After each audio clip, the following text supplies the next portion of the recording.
एक गांव में एक राजू नाम का एक किसान रहता था। राजू अपनी पत्नी, अपनी बेटी और अपनी माँ के साथ रहता था।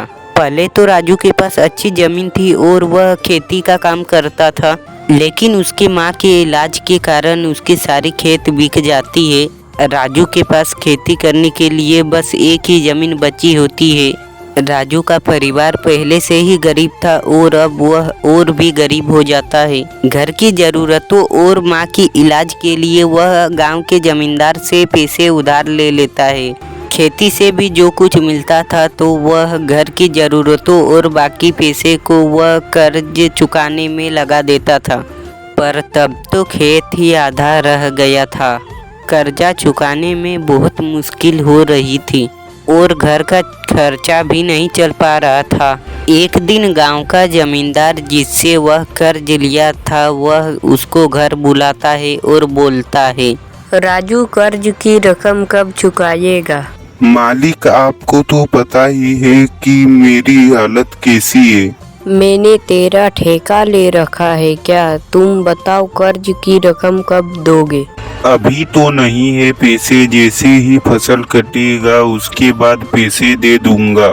मुझे मेरे पैसे दे देना बस। घर की स्थिति बहुत खराब है मालिक। मुझे मेरे पैसे दे देना वरना मैं तुम्हारा बचा हुआ घर और खेत भी छीन लूँगा।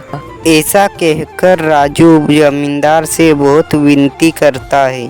जमींदार को बहुत गुस्सा आ जाता है। जमींदार राजू से बोलता है, चल निकल मेरे घर से, मैं तुम्हारे घर 2 महीने बाद आऊँगा। अगर पैसे दे दिए तो ठीक है, वरना कहीं और चल जाना।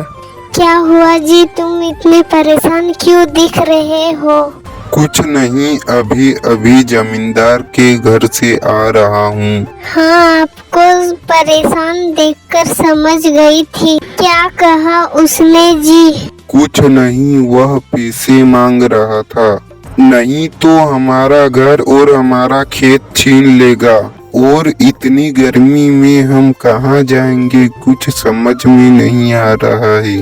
ऐसा कहते ही दोनों परेशान हो जाते हैं। राजू की माँ अंदर से सारी बातें सुन लेती है और अपने बेटे को अपने पास बुलाती है।